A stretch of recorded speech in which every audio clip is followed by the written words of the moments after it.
Hello, and welcome back to Braver New Worlds, the podcast where we talk about the stories we need to tell for the future we want to see.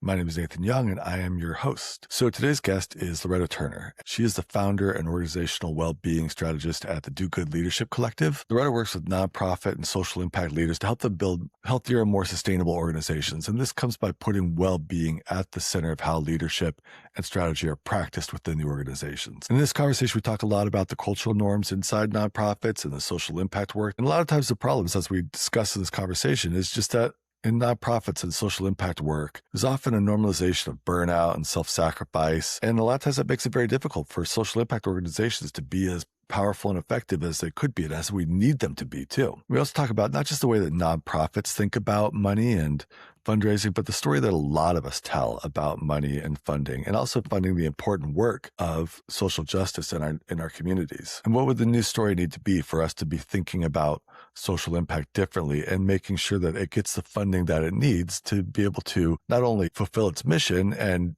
improve the communities that it's working with, but help the people working within those organizations be able to thrive themselves. And so this ends up being a pretty candid conversation about money, fundraising, and a lot of the dynamics that take place in our world around how those concepts relate to social good.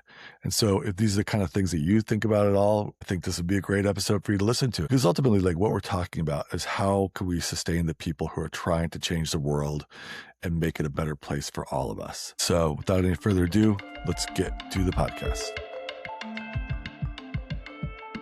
Loretta Turner, welcome to the podcast. Thank you. I'm happy to be here. Thanks for the invite. So let's see. Let's just start off real high level. Can you just give a quick who you are, let people know a little bit as they're listening to this? Sure. Yeah. The quick way that I like to say it is that I am someone who helps the helpers. And I'm sure we'll unpack that a little bit when we talk about what I do and what it looks like and how I do it. But I do really consider myself to be a helper who focuses on other helpers. I define helpers predominantly, because it's part of my background, as folks that work in the nonprofit space, community organizing spaces. But I think my definition of helper has definitely expanded into some other sectors like philanthropy, and also folks that maybe work inside for-profit or corporate spaces or running their own small business, and they see their role as also being a helper in their community. So my work is focusing on helping those that are trying to help, and the help that I offer is really focused on well-being, right? Like, how do we be well in our leadership? Not necessarily about building the right management skills or getting the right tools to run better businesses or organizations, but more so like, how do we look at ourselves and be in healthy, authentic relationship with ourselves so that we can truly show up well in our leadership? Okay. Well, yeah, tell me more about the helpers. Who are these helpers and why do they need so much help? Yeah, like I mentioned, like a lot of the helpers I tend to be in community with or working with is nonprofit people, because I speak that language really well. I mean, my whole life was really supported by nonprofit networks in the place that I grew up. And even when I relocated to San Diego, felt like I really leaned into nonprofits a lot and built a career working inside nonprofits, doing a whole lot of different things. And if you're listening and you work for a nonprofit, you will understand what I mean by saying, like, I wore a million different nonprofit hats. But towards the end of like my internal nonprofit career, I was doing a lot of fundraising. So that's a very specific experience to have in the nonprofit sector when you are really responsible for bringing in resources to make sure that the work keeps happening. So when I pivoted into consulting and coaching and launched my own company, a lot of my focus was on nonprofit people, a lot of people of color who were running nonprofits, a lot of connection to people who were trying to raise money for nonprofits. What I've learned over the last handful of years of running this business and claiming to be someone who helps the helpers, I've been learning that helpers exist in so many different spaces, and it doesn't have to come with a 501(c) title. I've had a lot of opportunities to work with helpers that are entrepreneurs. They own their own small businesses. They work across a variety of different sectors as an entrepreneur, but they see themselves as helpers because they're trying to figure out how can they invest in their communities, how can they be in solidarity with their communities. And so I've been tapped in to help those individuals be better helpers in their communities.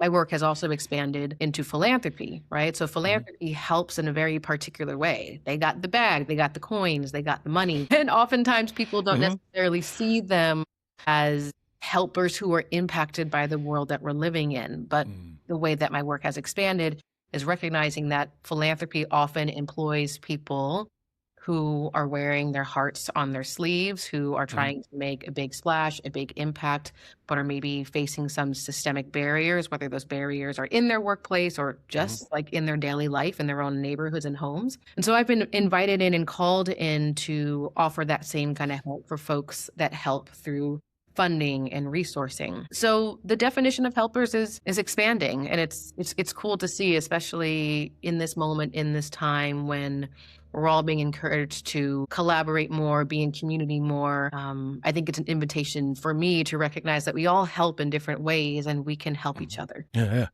Thank you for sharing all that. It's a very expansive view of the helpers. I'm curious specifically too, like what are the challenges that they're experiencing that they need help with? Because I can guess like burnout and just trying to have confidence in what they're doing. And there's all these sort of structural and systematic challenges, but tell us more specifically, what are some of the challenges that you see too? Oh man, this is a really good question. I would say that the help that is needed Mhm. is really different and unique, first and foremost, to each person. And of Mhm. course, if I was going to categorize it by, I work in philanthropy versus I work for a nonprofit versus I'm running an abolition group, right? Those different like categories of helpers, of course, have Mhm. very unique supports that are needed. But if I were to like really draw like an underscore baseline of the help that I think is needed across all helping professionals, and this is true to like the social sector, but I think it's true to really all sectors, is that we are all living in a VUCA world. And VUCA is an acronym that breaks down to volatility, uncertainty, complexity, and ambiguity. And again, Mhm. because I'm very much in the social impact space, I'm speaking to what VUCA means in that realm, in Mhm. those environments. But so much of my work is really holding space and creating containers for folks recognizing that they want to have an impact. They're deeply empathetic. They see so much pain and injustice in their Mhm. communities, in their regions. They want to pursue a career, take a job, volunteer for an opportunity that is Mhm. going to change that or is going to help make some kind of meaningful difference. And what they're up against, what we're up against, is a world that is volatile, right? At any moment, it could quite literally blow up. And it's even ironic that I'm saying that out loud because I had lunch before I got onto this call and I made the mistake of opening social media and had my own panic of like, wow, like Mhm. it might all literally blow up at any moment. The world is literally blowing up. It's Yes. quite literally blowing up actively as I say these words out loud. So Mhm. we're carrying that reality plus the uncertainty, and Mhm. especially in the social impact sector, especially with nonprofits, all of these federal funding cuts, all of these shifts in executive orders has Mhm. just made for a very uncertain working environment, a very uncertain sector because we don't know if the money is coming or going. Is it stopping? Is it going to restart? We're living with that uncertainty. And then there is the complexity of trying to solve for some of the issues that we see in our community, trying to Mhm. fix or eradicate or abolish injustices. It's complex and it's also ambiguous in the sense that there is not one right way to do it. There's multiple different ways to define impact or to define certain words and definitions. And oftentimes we're asked to work in community. We're often asked to collaborate and work together. And if you know, like I know what it means to work in community, is that people are complex and they have their own different lived experience and backgrounds and traumas and ways of doing things that they bring to Mhm. the work. So here we are really trying to make a difference because our hearts are broken by the Mhm. world and we feel the call to show up and help. And the reality is this VUCA container takes a toll on us. It takes a lot out of us. And so Mhm. that's the work that I do, that we do at Do Good Leadership Collective to show up and really center that helping the helpers and focusing on well-being, right? Mhm. Focusing on, I don't want to be corny here and be like self-care is really critical, but like that's a very small piece of it. But it Mhm. really is centering that, making sure you're good, making sure Mhm. that you're okay, making sure that you're asking for what you need, that you're getting the help that you need is critical in changing the world. Mhm. Mhm. Yeah, yeah. Yeah, I was putting all these mental pins and all these different things you said there. But it's it's interesting because it very much intersects with a lot of my own experience working in nonprofits and working with nonprofits too. I mean, a lot of my work has been more about the story and communication, the way nonprofits share their mission. And Mhm. one of the challenges that always comes up is yeah, they're doing so many different things a lot of the time. They're doing policy advocacy, they're doing services to the communities they work with. They're usually got a whole list of services that they're offering to the different communities they work with, whether it's like helping with housing, helping with food support, helping with childcare, helping with mental health, and all these things. And then on top of all that, they've got to like go fundraise to support all of those projects. Then there's a challenge for like how to communicate all of this and how to actually really help and feel like you're helping, other than just kind of like doing a little bit of work on the margins, but not really feel like you're doing anything that's huge. And then how to communicate all that. And then, yeah, these are always people that are underpaid, Yep. overworked. There's always this sort of concern about money. So yeah, there's a lot there. Yeah, there's a lot there. There is a lot of help that's needed. And I know I said just earlier, right? Like I'm not trying to pretend like self-care and taking a vacation and getting more sleep and drinking enough water is going to solve all of this, because it doesn't, right? We know that accountability to your own self and care for your own self is critical, but it really is just like a baseline that each of us need to be committed to if we're really going to show up and face this work as helpers. Where my work is expanding is also bringing in this conversation around helping the helpers also needs to be addressed systemically. I can drink all the water and get all the sleep that I need, but if the system that I'm working in doesn't value my well-being, doesn't believe that I deserve to earn a livable or thriving wage, doesn't have resources for me to take care of my family, or like I was saying at the Business for Good conference,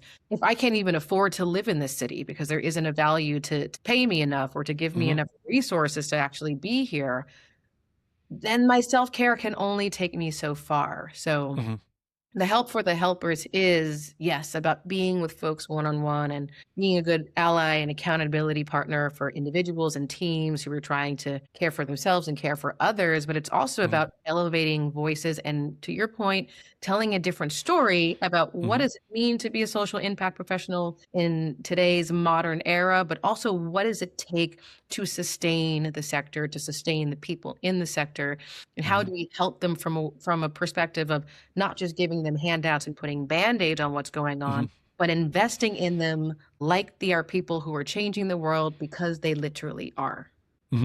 Yeah, totally. It's funny too, is as you said that also, there's like the other dynamic of like the people that they serve too, like the helpers need help, but that's always a tension there also. Like as the helper, you're like, well, I've still got it better than the people I'm serving, you know? Yeah, so let's not do the comparative suffering thing is, gosh, it's so interesting because it's like, I forgot what the actual name of this doll is, and I should know this because my partner is Russian, but it's a little Russian doll, like you open it up and then there's another one, and you open up, there's another one.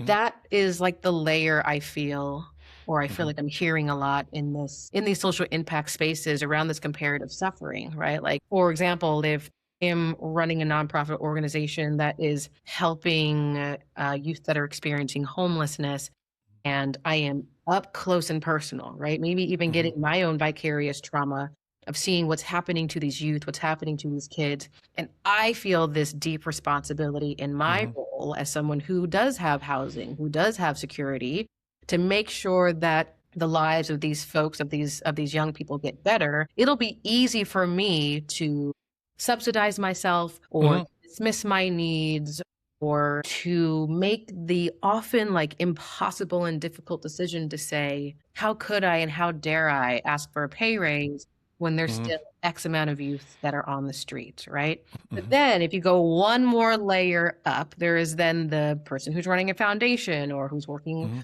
within corporate responsibility and sees the benefit of giving that nonprofit some money to then make sure that youth who are on the street experiencing homelessness can get access to the resources they need. And so then maybe the philanthropist, the foundation, is kind of sitting in this role of, okay, I am actually making enough money to support my need and support my family. I might have more power and privilege than the nonprofit person I'm giving money to, and definitely more than the person who is living on the streets. So who am I to question the trauma, the difficulties that I'm experiencing when I'm the one who has the privilege and is giving the money out? So it comes this very disconnected tension that we can't ask for what we need. How dare we try to be well or take the time off or ask for more money when my role is specifically about helping others who have less than I do.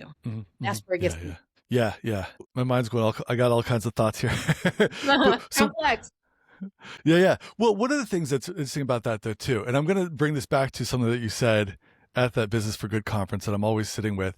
What strikes me is, as much as we might talk about like well-being for the person doing the work and also for like serving the people that need the help, you can't just like self-care your way out of this, right? It's so much bigger than that. But also, as you describe that too, like, okay, so it's the helper acknowledging their own needs vis-a-vis the people that they're helping, but then it's also the foundations or the funders recognizing that like the helpers need help too. And so it's not just like the helpers aren't just like a middle person in the chain of getting help to the people that need the help. Right. Like the helpers are part of this whole dynamic also.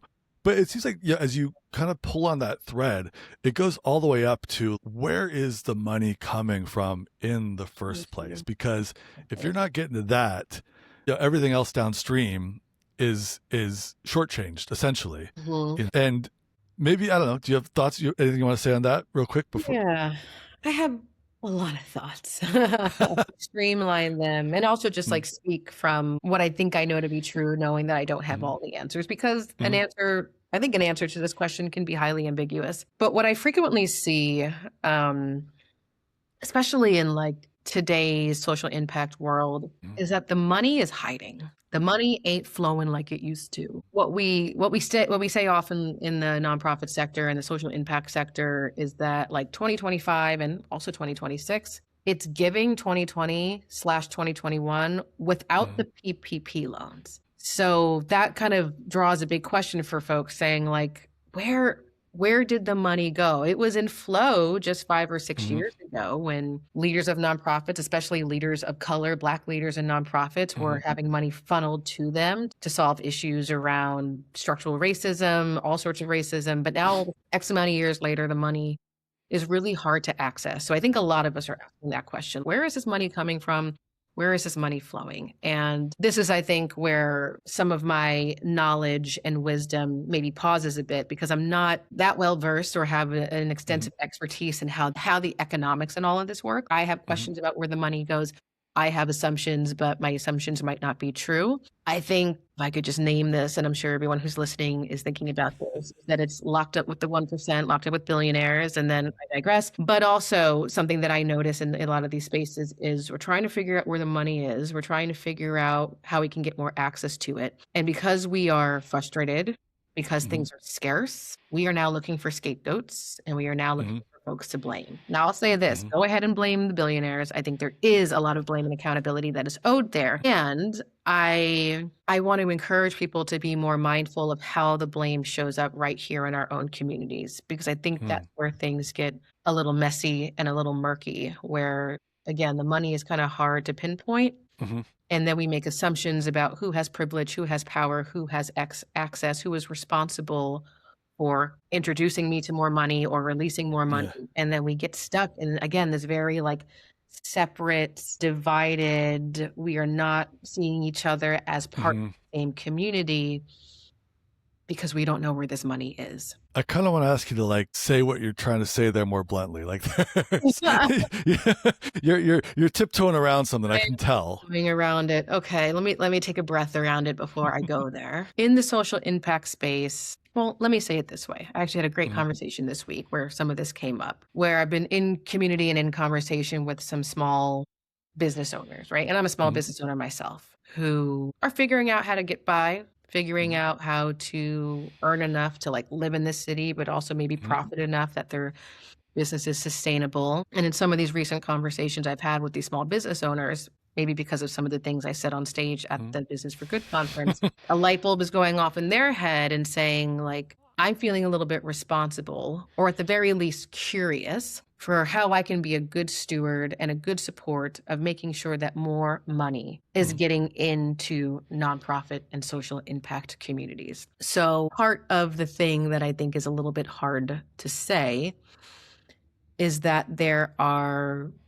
individuals, perhaps with certain identities, certain institutions, people who have maybe not gotten that up close and personal, to what it means to do like community-based boots on the ground work, who are now recognizing that perhaps some of their profits, some of the money and the opportunities that they have access to need to be shared, need to be accessed and in solidarity, offered in solidarity with other communities. I think something else that I feel like some folks are not going to be thrilled for me to say this, but I hear it a lot, and I just want to speak my truth around it, is I hear a lot of folks saying that certain institutions, certain corporations, certain foundations, and certain philanthropists, because of the privilege and the power and the access they have, they owe us money. The money should be flowing. What is the holdup? You need to be giving us money yesterday.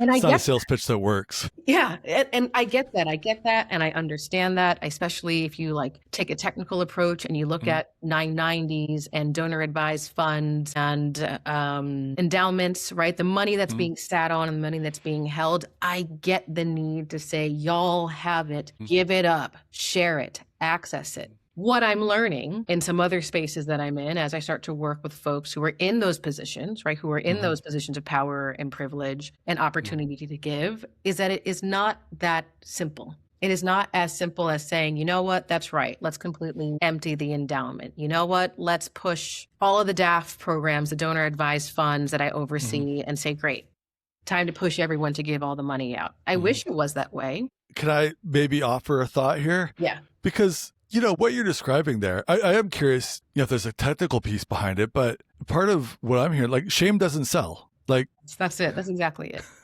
It just doesn't work. Like you can't shame someone into paying money, or it just doesn't work that way. It's just not the way human emotions are wired. And I say this as a person that like used to do sales. Yeah. The shorthand that you heard is people buy. There's 4 reasons people buy. And we're talking about buying in the context of like giving money to a good cause. And it's love, pride, greed, and fear. Love, pride, greed, and fear. Yeah. Have you heard that before? Or? I haven't. This is new to me. No, these are the kind of things that people that do sales go around repeating all the time. And so is that intersecting with what you're trying to get to then, or what you're trying to get at? Yeah, that is super helpful. I think really what at the core of it for me is that relationships matter in these spaces. I get the frustration. I get the fear. I get how tired people are of having to fight for resources, feeling like they have to jump through hoops and bend over backwards to convince folks who do have the power and privilege to release the funding, release the money. What I'm learning in these spaces is that these systems are really hard to dismantle. And I know that we're working collectively, we're working across like different sectors, different movements to conspire together on like, how do we pull this apart? And quite frankly, a lot of it is just falling apart in front of our eyes while we are simultaneously trying to build something new. And so when I think about the new thing that we're trying to build so that nonprofits especially have the resources that they need, have the support that they need, so that the helpers who are leading these organizations feel like they are well and have all that they need to do their job well. As we think about building that together, my desire, my recommendations, what I'm hoping to do is to see all of us as responsible for sharing their resources and recognizing that the blame and the shame isn't going to get us anywhere. Yeah. Now, that doesn't negate responsibility. Yeah. I work a lot with folks that work in foundations, and they know damn well, and I can't speak on behalf of every person, of course, but the people that I've had relationship with, they know damn well about the power and the privilege and the responsibility they have. And in their heart of hearts, they too are working inside of a system that they're trying to dismantle so that they can change the way that we resource and share money and funds so that it is more equitable, so that it is more accessible. So they know very well that they might be seen as a gatekeeper, that they have this privilege, that they have this access. But they're also humans who are impacted by the system that we're living in, who are living with, or working, I should say, within systems that are also holding them back, that are also making things difficult for them, that are also compromising their well-being, that is also compromising their own values on how they would prefer for this money to move. And so as we build this new world and way of doing things, what I advocate for is listening and understanding and building relationship. Not relationship necessarily for the sake of like, okay, let me get this person in my pocket. Let me get them on my good side so that like I have a better chance of getting money from them.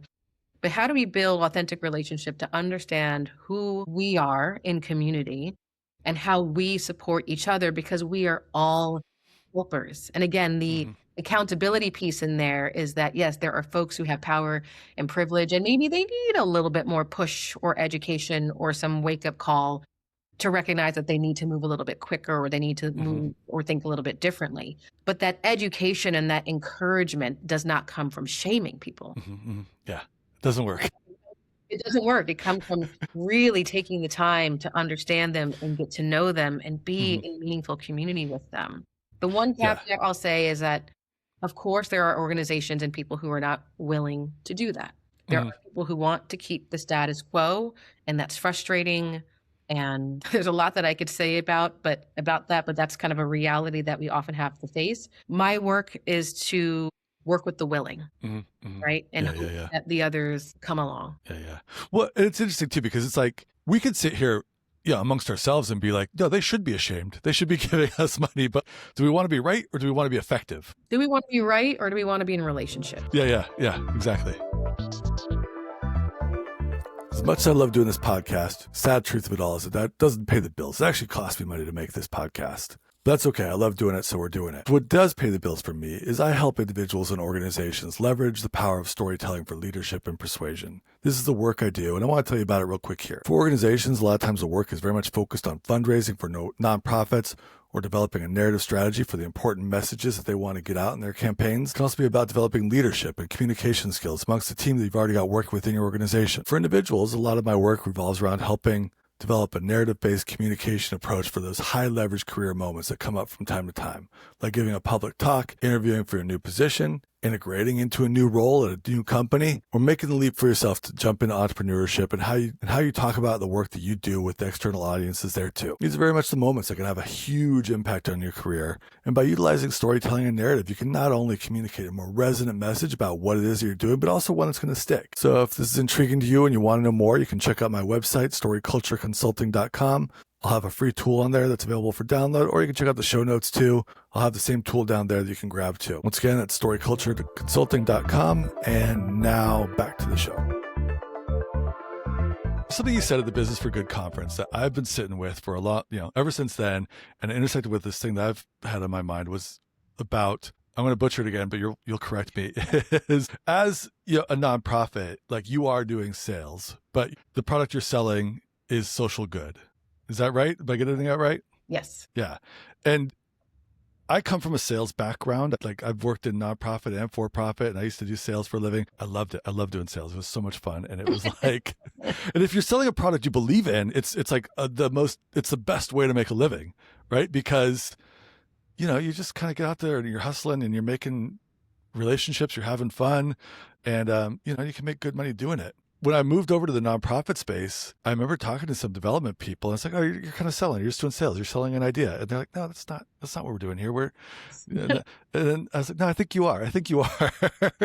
But even whether that's true or not, I feel like one of the things that I've thought about a lot is that nonprofit fundraising can learn so much from sales. And there seems to be such a resistance there to that. I don't know. Do you encounter that, or do you agree? Or I've got some thoughts on that. Okay. Very, very personal thoughts that are the reflection of my own experience, of how I experienced being a nonprofit fundraiser turned CEO of a company. So I got into fundraising in like 2019, 2020, and it was at first primarily grant writing. Really, it's grant writing is all storytelling, and it is about, of course, telling a compelling story, talking about goals, talking about outcomes, ultimately like proving to the folks that you want to give you funding that this is a worthy investment. But if we were having this conversation, or if I had heard what I said on stage like 5 or 6 years ago, I would have never considered that to be sales. And I think some of that was my own framing of how I saw my work and how I was taught to see my work, which is that the work of nonprofits and for people that do fundraising is that we are raising funds for charity. So I said this on stage, and I want to give it a shout out again to the folks over at CCF, Community-Centric Fundraising, as well as the folks over at San Diego Solidarity Network. They have been super helpful for me and also just in this community in helping us to say that nonprofits are not charities. Nonprofit work is justice work. Nonprofit is social good work. I take it to another layer or level by saying, yes, but because we're not charities, we are actually businesses, and our product is justice, and our product is social good. But again, back in 2020, 2021, I was not writing those grants through the perspective of, let me make the best sell, let me make the best ask so that I can build a business partnership with these folks that are invested in our product. My mindset was, we deserve this money, and now I have to beg for it.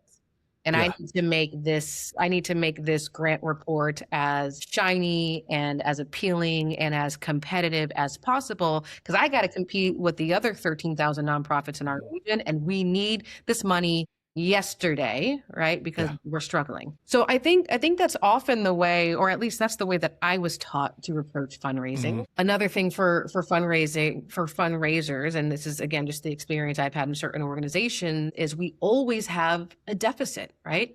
Because we're told not to profit, there is never an extra $100,000, $200,000, $300,000 that we're just sitting on for the purpose of recycling back into the work. If you are lucky in your nonprofit, you might have reserves, AKA savings. If you happen to get a little extra money or a little extra revenue at the end of the year, that is going into a savings that you're only supposed to touch in emergencies. But outside of that, we're not being told to ask for enough to A, cover the cost of our operations.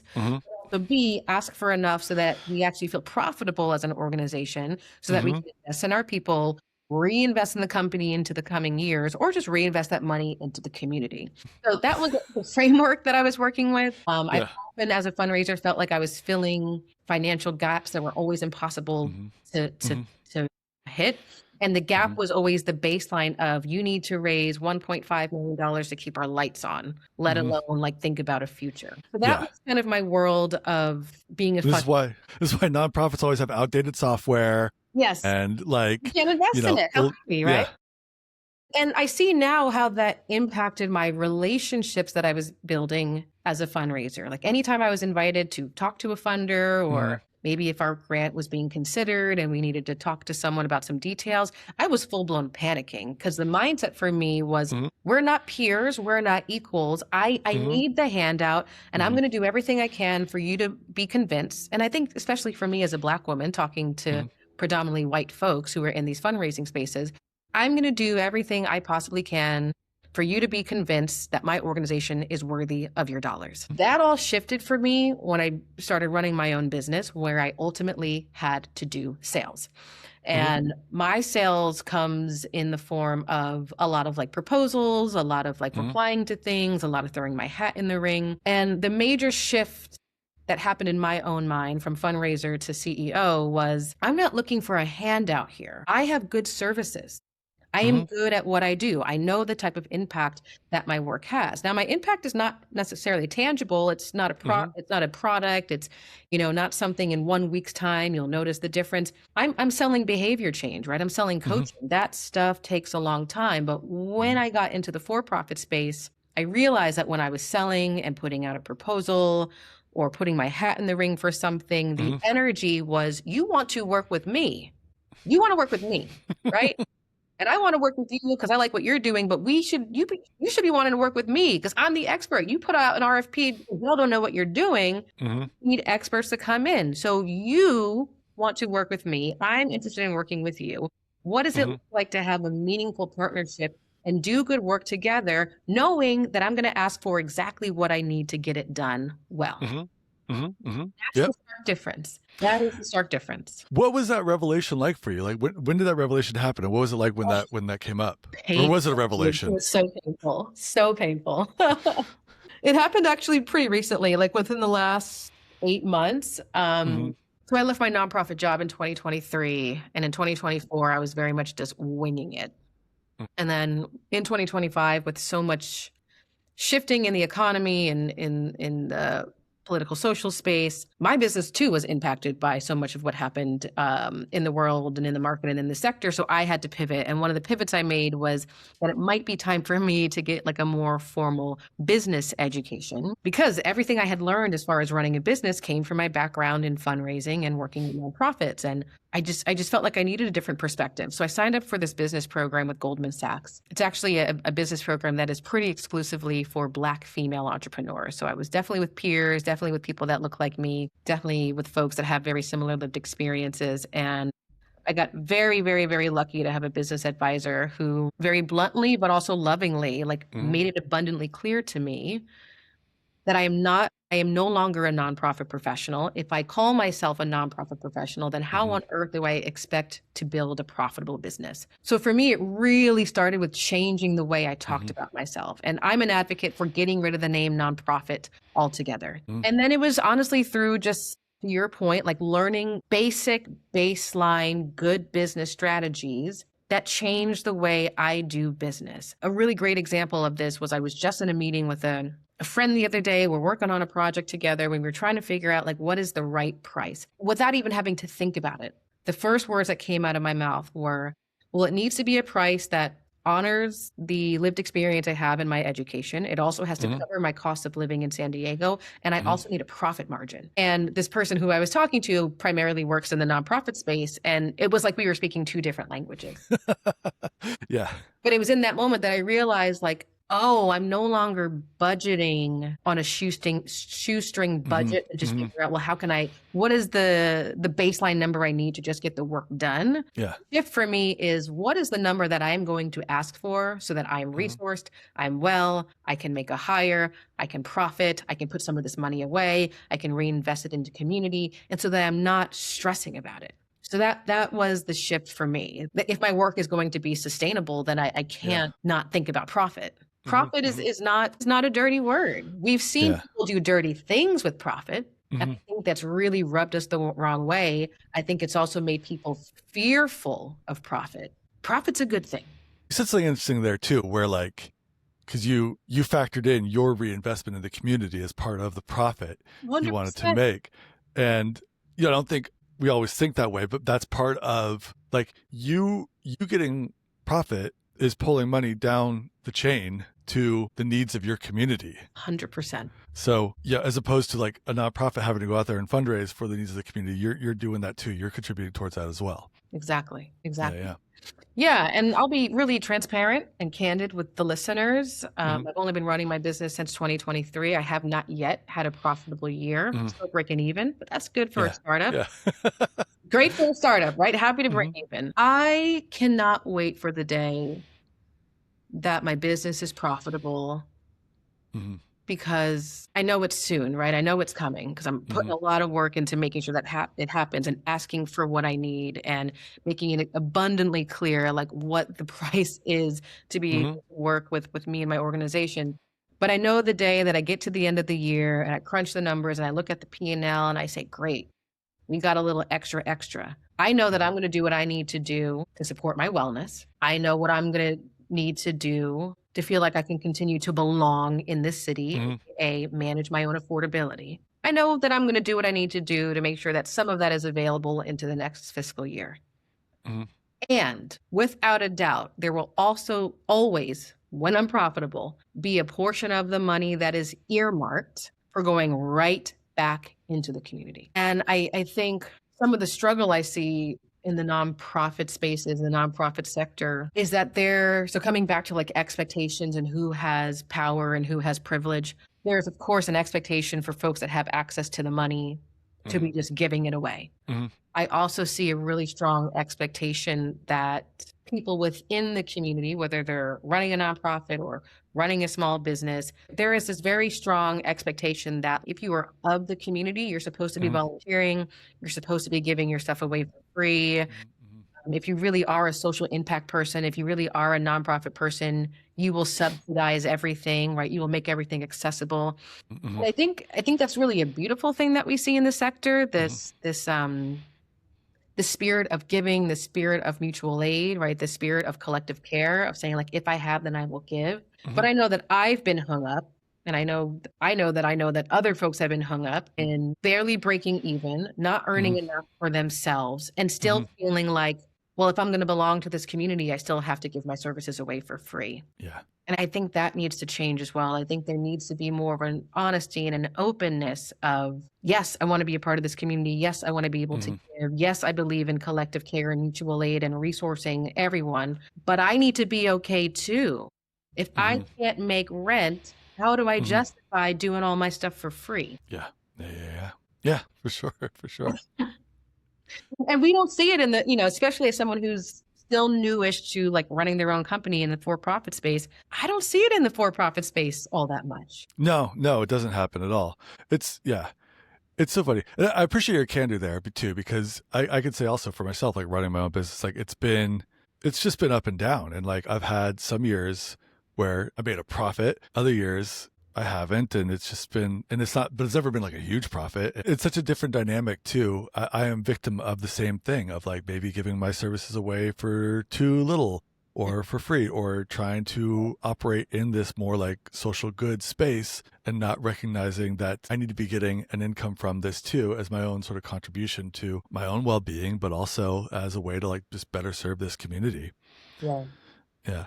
It's fascinating too. Cause yeah, I'll say is like having worked in lots of different environments and like for-profit stuff, it's the mindset is so different. I don't know. Have you ever worked at like for-profit before or like a corporation or anything? The mindset is just like so different because what people they're kind of going to work and they're just doing the work. And there's not really a whole lot of emotional attachment to the work. Right. They don't quite see it that way. And then the other part too is there's no compunction about like, no, pay me what I'm worth. Like, cause they know the money's just going to like the CEO or shareholders or whatever. So there's no sort of moralizing around who gets what money. Like, no, like pay me, just pay me. And the money does just like flow. I remember when a couple times I started a corporate job, and they just like gave me a catalog, like order whatever office supplies you need. I'm looking through this catalog and it's like staplers are like $40 in this catalog, right? like I don't need a $40 stapler. I'll go get one from Goodwill tomorrow for $1. Okay. That's a good enough stapler for me. We don't need to be ordering a $40 stapler. It's all kind of part of the take going on in these places too. So, And I think what's wonderful about what you just said is like both of these like different sectors can learn from one another, right? Like one of the most beautiful things about nonprofits, and I feel like I've been harping on nonprofits a little bit, right? it's all right. One of the most beautiful things about nonprofits that I learned that I think is so wonderful and special that I take into my work as a person that runs a company is that we know how to be resourceful. Now, I do not want to promote doing more with less. That is part of the issue, that is an narrative that we need to dismantle.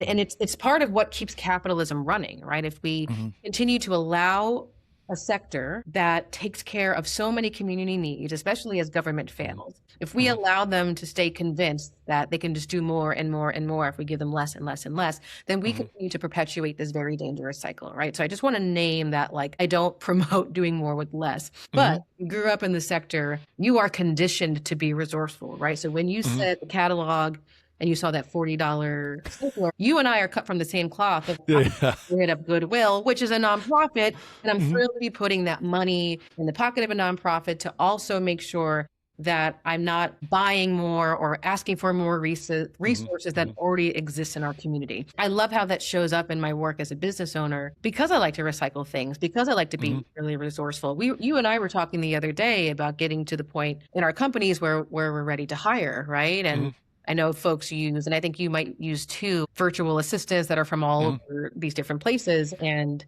Maria, she's going to help me edit this. Say hi to Maria. And I think that works. Like, I think that's cool. I love that folks are able to use that resource. And having worked in the nonprofit sector my whole career, the idea of a virtual assistant never crosses our mind. The first thing that comes to mind when we're ready to hire is who in our community needs help right now. And so the hire I made is, okay, I've got some extra cash. I could hire a virtual assistant, but the value that I've learned from nonprofits is that there's somebody in this community right now who could use some dollars, who might have even benefited from a nonprofit in this region. And I want to bring them in and keep them in this ecosystem, right? So I think there's a lot that the for-profit sector, these more traditional sectors can learn about being more resourceful. My mind gets Mhm. blown at how much food or just office stuff or Mhm. whatever just gets Mhm. wasted when Mhm. nonprofit folks are so brilliant, Mhm. sometimes to their own demise, at reusing and doing more with less. Mhm. So, I mean, there's a lot that can be learned on both sides. Yeah. And you're right. Yeah, there's no like kombucha on tap at nonprofit offices or Yeah, yeah. Yeah. yeah. That's so interesting. I want to get back to that idea of like sales and fundraising and Mhm. relationship building. Because I have a theory, like kind of tying it into a bigger thing here. I'm kind of curious to hear your take on this also. Because yeah, back when I did sales, it was very much like I just sort of stumbled into it. I think the way I got involved in sales, I actually wanted to be a journalist and I wanted to be a writer for a newspaper, and I interned in newspapers, and that's what I wanted to do. And I had a portfolio, and I went into a newspaper that I wanted to work for, and I pretended I had a meeting with the editor, and I asked for I'm here to meet the editor at 2:00, and the editor came out. He's like, I don't have you on my schedule. Like, what's good? And I said, no, I just made that up to get you out here. Here's my portfolio. I'd really like to write for you. And he said, okay. And he's like, well, I don't have anything. And then the next day, the sales manager of the newspaper called me and was like, hey, I heard how you tried to trick your way into an appointment with the editor. Would you consider doing sales? Oh my God. And Good for it. yeah, and I was like, sure.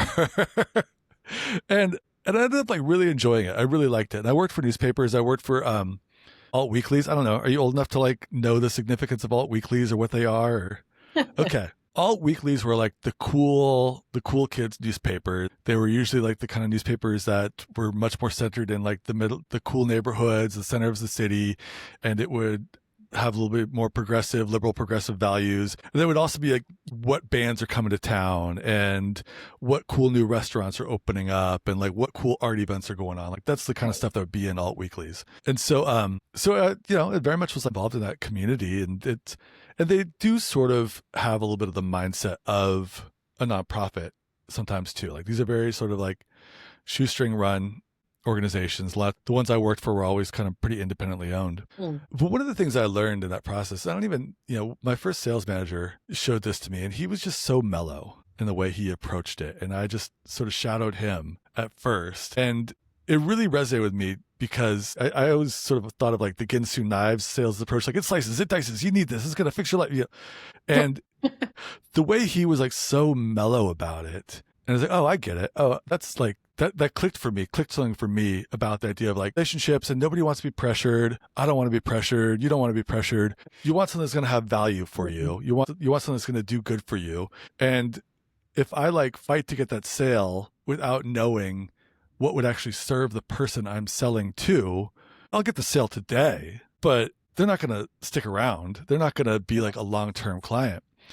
And so one of the things that I picked up from this sales manager and that I just really took in was I wouldn't let people buy from me for the first like 3 meetings. And I would go in and I just kind of like ask like, what's going on with your business? What are you doing? What would you like to see happen here? What kind of customers are you looking for? What's a product you've got that like you think should be selling more than it is? And I was genuinely curious. I liked kind of hearing about that. But it was that conversation of like, what are you trying to do here? What are you trying to create? What are you trying to make happen? And then thinking, okay, well, I think I could help you with that. We could run this ad in this newspaper, and it's going to be this special food issue coming up. And, we can talk about this or talk about that. And very much bringing them an idea for a way they could focus the ad. This is print ads back in the day. Like to focus the ad and like offer them something, because I knew the readership of the newspaper and I sort of knew what I saw work for other people. So like, how do I present that to them in that moment? And taking it slow like that, 1, it sort of built up the trust, but 2, like understood what they needed. And then 3, to your point, is that relationship, because also on top of that, if they're going to run the ad, they're going to need to see me week in and week out Yeah. And I'm thinking the same thing about them. Like, do I want to work with this person? Like, is my commission I'm going to get off this worth like dealing with this person? Most of the time it was, but sometimes it wasn't. Sometimes I was like, oh, never mind.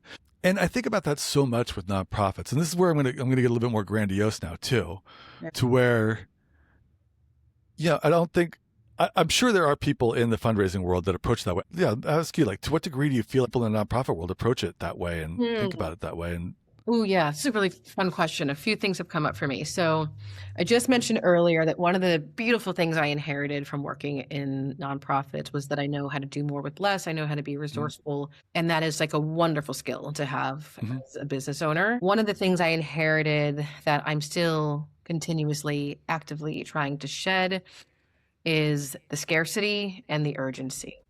And believe me when I say that I get it, especially from a fundraising perspective, especially for the way that I've been positioned as a fundraiser, which is you have to fill this financial gap or we start laying people off or we close down programs or it's always very catastrophic. And so, of course, I'm not speaking on behalf of all fundraising professionals, but I know in my experience, there was no time. There was no time to build a relationship. We were encouraged to build relationship, but there really was never any time, especially from the lens of the grant writing world. Oftentimes, in my experience, it was you log in on a Monday at noon, someone says, did anyone see that this grant is available? No, this is my first time seeing it. When is it due? Wednesday. Okay, get it out the door. Right? That is often the culture in a lot of these nonprofit spaces, especially with a lot of this government federal funding being cut. Nonprofits are now pivoting to other sources of where there might be money, which is individual donors, folks that have deep pockets, corporations, and other grant-making institutions, right? So there is this hustle of, like I said before, we have to get this money in the door yesterday. I don't have 3 meetings to decide if I want to ask you for money or not. I need the money now, right? Yeah. So that is kind of like the baseline of where I think a lot of this comes from. And again, this is a lot of what I experience in fundraising. But there are definitely, I would say, in nonprofit organizations that have better resources for their people, right? So rather than having a fundraising team of one that is responsible for bringing in millions of dollars, you have a fundraising team of 3, 4, 5 people who are responsible for holding different pieces of fundraising. They have the salary and the resources and the support that they need to be more choosy, to be more proactive, to say, you know what? I think our work, our programs, our social good would be a really great sell for that foundation. I think we could get them into a relationship where they would be down to make a $500,000 investment. How do I give myself a year to build that relationship? We don't see that. We only tend to see that type of fundraising strategy in those nonprofits that already have the resources, have the support, to actually allow folks sell and build the right relationship and really learn about the people that they're going to be in partner with. Another thing that I'll say on this, and this happened to me when I was working as a fundraiser, is sometimes there is such an easy way to fill a gap, right? We find out that big corporation ABC is giving out money and all you got to do is submit this thing and you'll be eligible. And you go ahead and submit this thing because you're like, thank God we're going to potentially fill that $50,000 gap. The money comes in the door and then you realize that this money is so blood-ridden and so dirty and goes exactly against the values of the organization, right? The money potentially is coming from an institution that has actively degraded or caused harm against LGBTQIA plus communities. And then the nonprofit organization is all about supporting those communities, right? Yeah. It happens so frequently. Because it's like their little pennies of recompense for the harm they've done. Yeah. But then that creates fractures in the organization because people are like, hold on, how can we say that we value doing this for these people, for these communities, but we're willingly going to take this dirty money that causes harm, that reverses what we're trying to do? And when you are a fundraiser or a fundraising person in that position, it's like, but y'all told me we need to get the money, right? We are in a deficit. We have to fill these gaps. So I think the short answer is like, yeah, I'm sure there are institutions. I'm sure there are people who fundraise who do have a sales mindset and they have the systems and the support and the technology and the teams and the resources to take their time. That is not frequently what we see, especially in like small to medium-sized nonprofits. Yeah, totally. And you said an interesting word there. You said investment. That's kind of what it is, right? It's an investment in those relationships and building them up. And I see that there's systematic things there too, because I was working mostly with business owners. I was talking directly to the owners as opposed to working with the foundation. That person that you're talking to, they might quit the job. And then what is that relationship, It strikes me that this sort of the foundation grant writing dynamic is almost sort of a technocratic avoidance of the relationship building as a Mm. means of fundraising happening. A rich person puts their money in the foundation, and then the foundation, nominally, they are making decisions based off of merit and not relationship. But I'm sure, relationships come into play there also, and they've got to think about if they want to have a relationship with the nonprofit they're giving money to. Mhm. I don't know.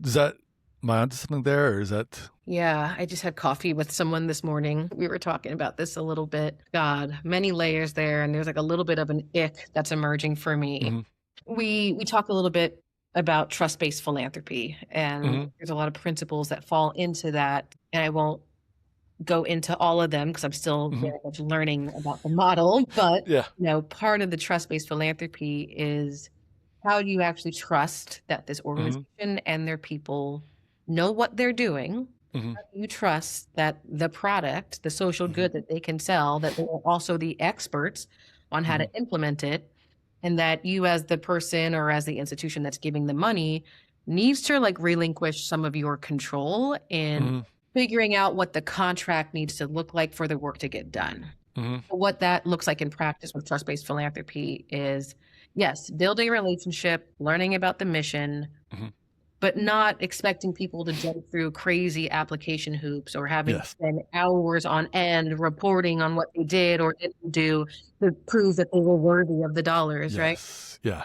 So I'm a big, big fan of trust-based philanthropy. I think it's incredibly meaningful and incredibly important in this giving. And the conversation I was having this morning is that as we're trying to move our culture towards trust-based philanthropy, or what I like to say, Shonda Chapman uses this term, care-based philanthropy, Mm-hmm, is if I really want to build relationships with philanthropy and foundations and people who have money, I also need to be in a position to build trust and to mm-hmm, build care with them. And it's a very tender balance because I mm-hmm, would never want to encourage an organization to feel like they have to perform mm-hmm, a foundation to say, hey, look, we are the type of person that you like and trust, and we are palatable, which means you can give us your mm-hmm, money. I definitely want us to get away from having to perform to get the money. mm-hmm, And at the same time, and this really comes into the work, a little bit of the work that I'm doing with my company, is I want leaders of organizations to feel like they can be authentically themselves in their work, be authentically grounded in their mission and in their impact, mm-hmm. and be able to build trust, to earn trust, to have care on both sides of the table for that money to easily flow. So it is, again, it's a balance. It's like, let's get away from expecting organizations to perform to get money. Mm-hmm. And let's build trust in, I'm going to say it this way, and I think it's going to piss people off. You have to convince people that they can trust you. Yeah. You know?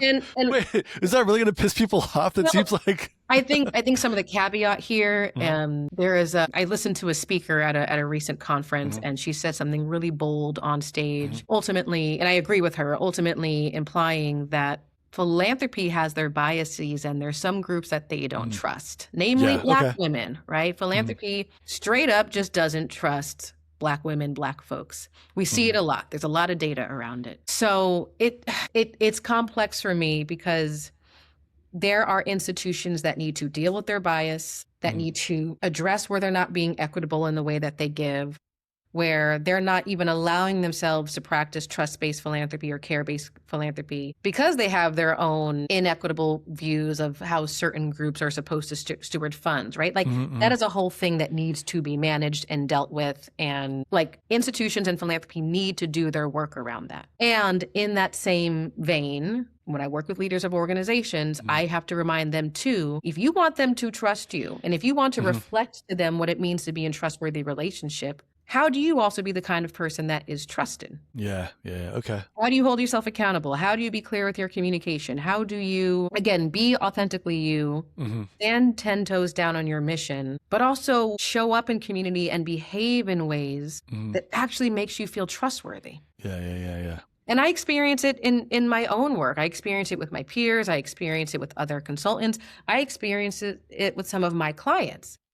I don't think I can work with you anymore because the way that we're communicating, the lack of accountability, the way that you're talking to me, or the way that I hear you talk about other people makes me feel like I can't really be in partnership with you. So we all have to be doing that kind of work to build care and trust-based relationships with one another. It is not just on philanthropy to do their equity and bias work. They need to do it, yes. Yeah.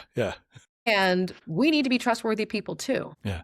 Thank you. That was a perspective I didn't quite think of when I responded there. So thank you for that. Yeah, thanks. There's something else I'm hearing in all this too. And it is sort of like all of us in the nonprofit, care, thoughtful, building communities kind of work that we're doing, trying to get money and fundraise within a system that isn't really built for that. And like within a challenging set of systems and circumstances.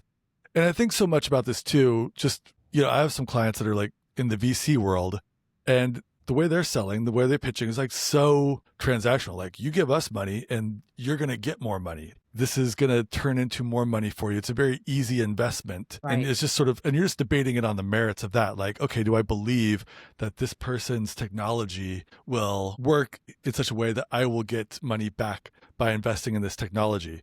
And we as like nonprofits in this more thoughtful space, we're talking about, do I believe if I invest in this work that this nonprofit is doing, do I believe that it will lead to the social good that I'm hoping for by giving that investment? I see. And I see it as so there is that one like decision making, like just right at the ground level that people were talking about. And there are probably ways to like work that pitch and debate that. But I feel like so much of it is just, it's so baked into our system and our culture. And I feel like this is something that's really got to be addressed on a narrative level. And I think about this all the time in the way we talk as a culture. This came up in an earlier conversation also. I'm old enough to remember the Cold War and like the Soviet Union. I don't know if you are or not, or but back then it was, I think about the way I remember sort of social capital being talked about back then, and social capital as far as like social good.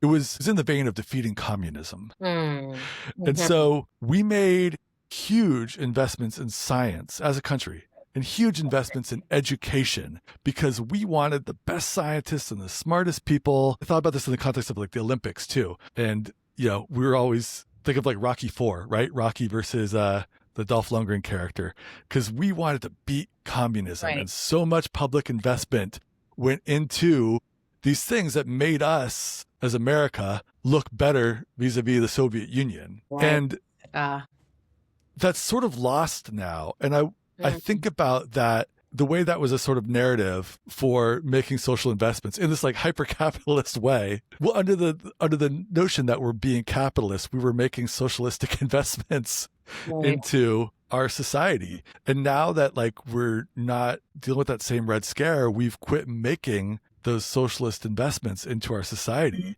towards education and science and like social betterment and social good. And I think about that all the time. Like because what we're asking people to do is like, there's going to be some trust and some faith that there's going to have to be some experimentation. Like if you are a venture capitalist, you make a bunch of different investments and you know that 9 out of 10 of them aren't going to work out, but that 10th is going to work out great. Right. Or you hope so, at least. Yeah. And as a social good thing, you don't think about it the same way. Everybody gets very close in on like, how did my investment here in this social good turn into nuts and bolts social good? Like how many children were fed or people got housing based on what I gave here. It does take away from the idea of like an investment in social good. Exactly. And you know me, this is like my thing is like narratives and grandiosity. So like, what is a narrative that we got to be talking about and creating amongst ourselves that we are a country and a people that want to invest in social good? And this is something that we are like, as a principle, we are putting investment dollars into these projects, knowing that some of them won't work out, but the experimentation, the research, the projects that are kind of come with that are valuable enough. And we believe in this strongly enough that we're going to do it. Okay. I've got 2 ways to answer this question. This is an exciting one. Part 1, you really already touched on it, but I think it's the way that folks who have the capacity to give need to rethink what it means to give, what it means to make an investment, what it means to take the risk. I think the way philanthropy and the social impact sector is set up is kind of alluding to what I said previously, which is we're going to make you jump through a bunch of hoops to prove that you did something. And the something usually happens in a very time-bound way. Like, show us that you've made some type of progress towards ending homelessness, right? But do it within a year. Like, tell us what you could do within a year. And also, you have to meet all of these guidelines. You can't spend any of this money on your personnel. It all has to go into the programs. And if in your grant proposal, you told us that you were going to help 100 people, you better believe we expect you to help 100 people. And you need to prove that to us. You need to prove that to us within a year for us to, A, not take the money back, but also B, maybe sort of be convinced to give you money next time if we haven't been distracted by something else that we want to give money to. Yep. So part one is that there is a lack of trust, right? That's why I talk about trust-based philanthropy, a lack of consistency, a lack of flexibility. I'm just going to say it's a very white supremacy-based way of giving, which is that it has to be perfect. It has to be time-bound.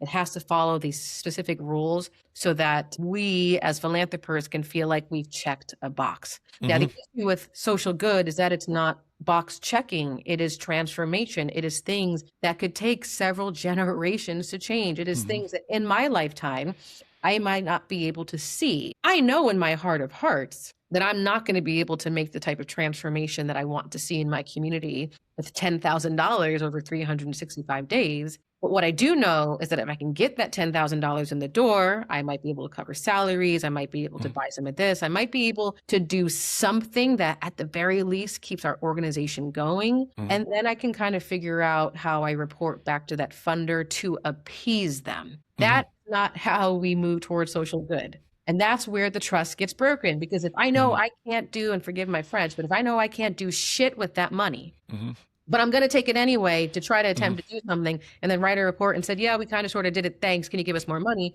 We're not going to get anywhere. Right. So that's kind of part one. Part two, and this is where I'm really biased, and this is where a lot of my work lives, is I think we need to rethink investments, rethink risk. And the example that I shared at the conference is the example I'll share now, is to recognize that this type of transformation work, number one, has to happen over time. So enough with the 1-year grants. I would even say enough with the 2 or 3-year grants with all the ridiculous reporting.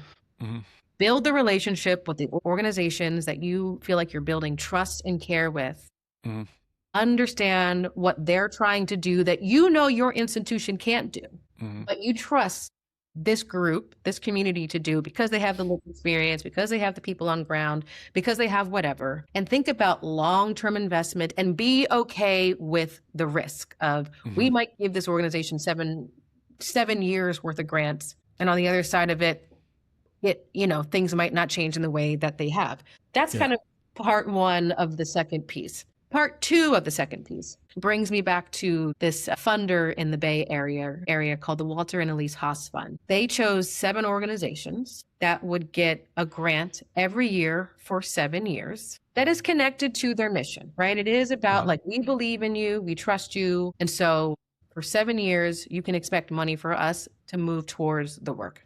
What's also amazing to share about this investment, because it is truly an investment, is it is $3.5 million over 7 years. It's not pennies. This is for like small to medium-sized organizations where $250,000, $500,000 is deeply transformative. The last piece they add to this investment is it's $3.5 million. You can expect to receive it in 7 years. We know that it is about your mission to do whatever it is with whatever community, but our encouragement is that you invest that in your infrastructure.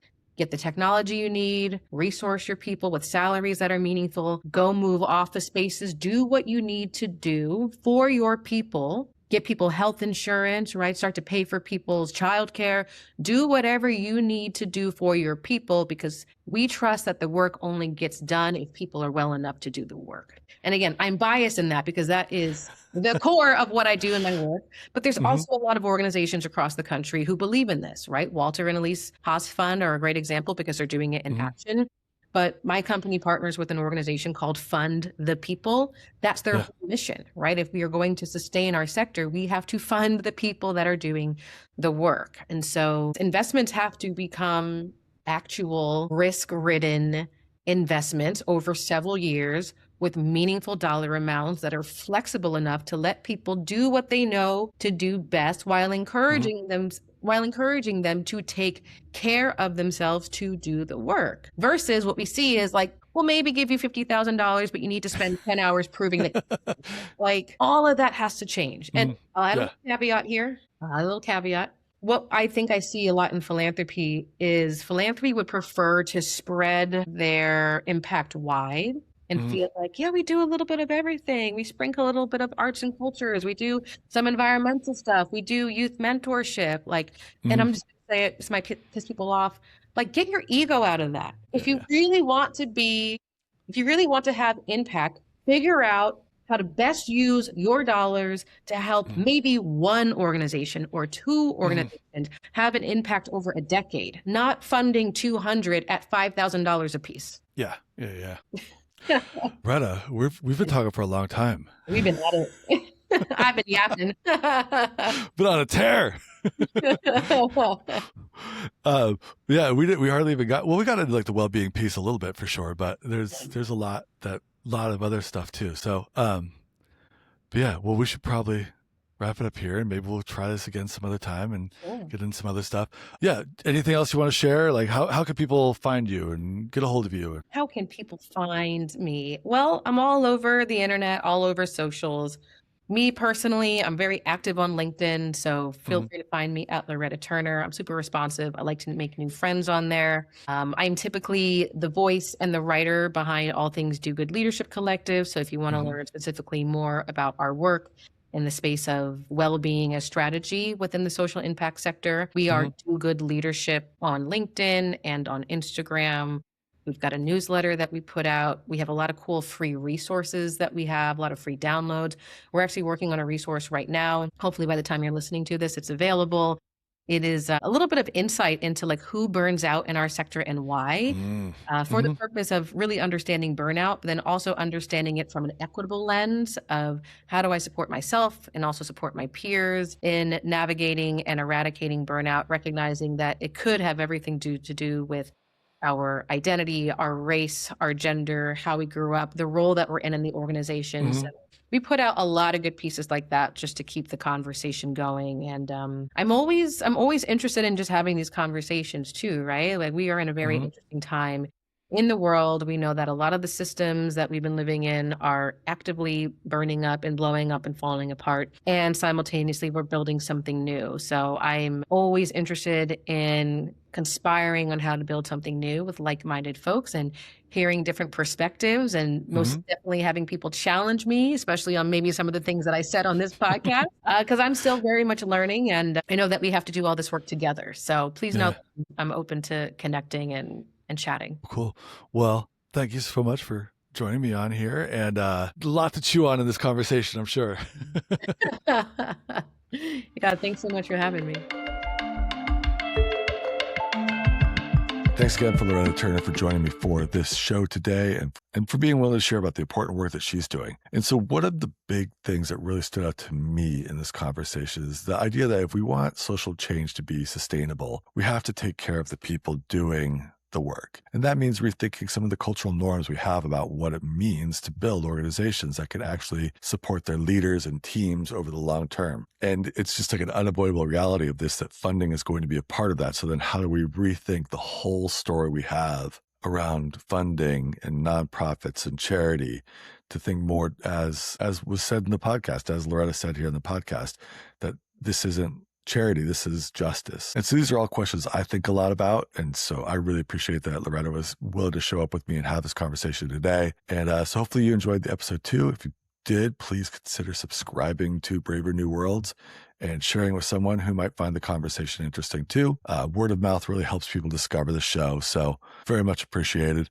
And I also post clips on social media. So you can follow us at Braver New Worlds on most social media channels and maybe share a clip or two from this episode that you think is really interesting and enlightening. And you can find links to connect with Loretta in the show notes. And then just keep an eye on this space. I'm working on being able to expand the reach of this podcast a lot more. Start with a newsletter and some different ways of approaching the social media videos too. We'll see what comes of it. So anyways, thanks again for listening. Really hope that you liked it. Really appreciate you showing up and getting all the way to this point in the recording. And we will hopefully see you again next time.